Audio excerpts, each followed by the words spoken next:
Oke, hari ini aku dicekal beberapa pertanyaan. Dan saya nggak tahu orang tolol mana yang punya paradigma sejauh itu sehingga cara berpikir siswa-siswi kami bisa seperti ini.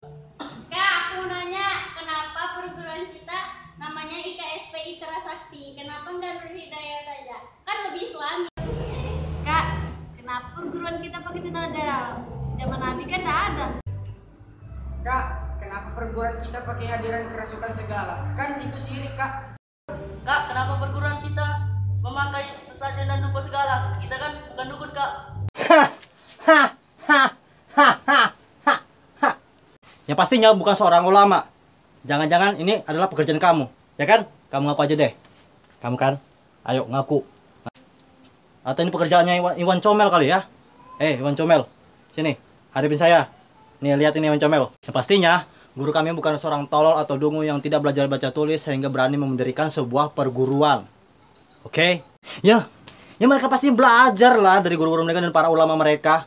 Udah mungkin loh belajar sendiri kemudian otodidak kemudian langsung mendirikan sebuah perguruan, kan nggak mungkin. Ya belajar. Ngerti nggak sih belajar?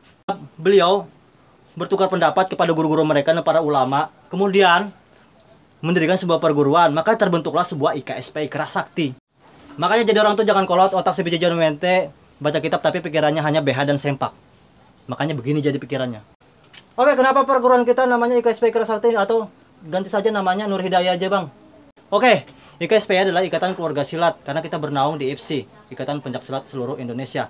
Ikra Sakti adalah identitas perguruan kita karena gerakan-gerakan atau jurusnya adalah menggunakan gerakan-gerakan Ikra. Makanya namanya Ikra Sakti. Kenapa dikatakan sakti? Karena kita mempelajari kerohanian, makanya dikatakan sakti. Kalau kita perguruan kita diganti Nur Hidayah, ya kan tidak nyambung banget antara jurus kera dengan hidayah. Ya sudah, gimana kalau kita ganti saja perguruan hidayahnya, tapi jurus-jurusnya adalah para pencari Tuhan. Lebih mantap nggak? Membakar dupa dan memakai sesajen dianggap dukun. Ya emangnya kita dukun?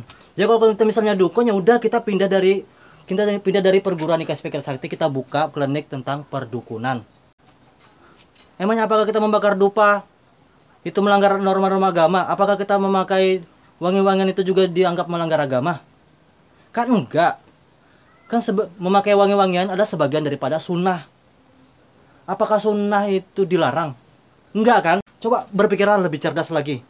Cari pertanyaan yang lebih kreatif ketimbang kalian tidak punya kerjanya. Udahlah, belajarlah kalian, belajar. Baca kitab kalian, jangan hanya nonton TV. Yang kalian pikirkan hanya BH dan sempak.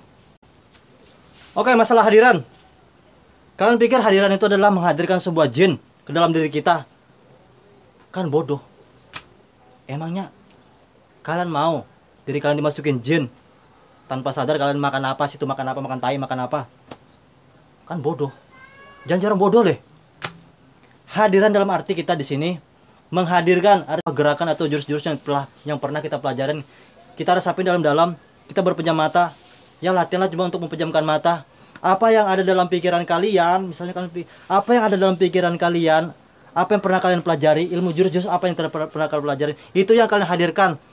Itu yang maksudnya hadiran, bukan berarti kalian menghadirkan jin atau apa semacamnya. Nggak jelas gundurwo kah? Gila kalian ini. Oke, selanjutnya adalah masalah sesajen. Aduh, bukan sesajen.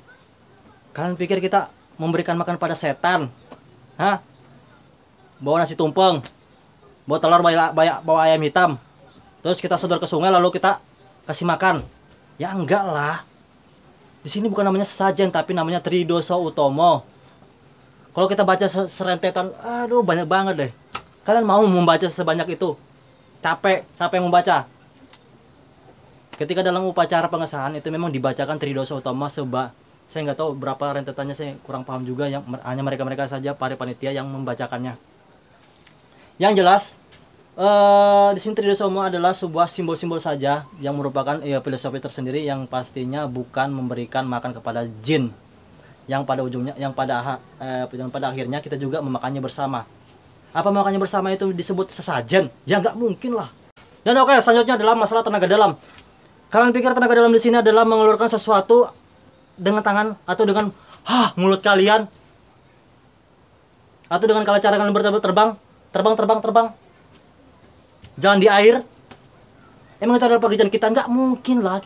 Ya pikirlah secara rasional, kan ini kita manusia di zaman teknologi seperti ini, kalian masih berpikir seperti itu. Kalian hanya orang kolot yang hanya berpikiran seperti sinetron.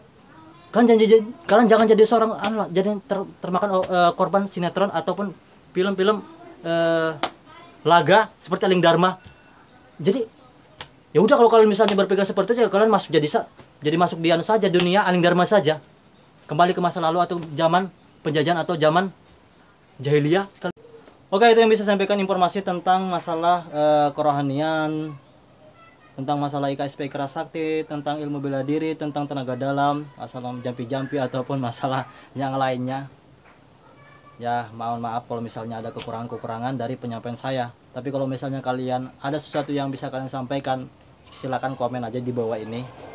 Atau kalian misalnya suka, ya kalian tinggal like, atau misalnya kalian suka tinggal gabung di channel saya atau subscriber channel ini. Oke, sekian dari video saya dan salam. Ciao.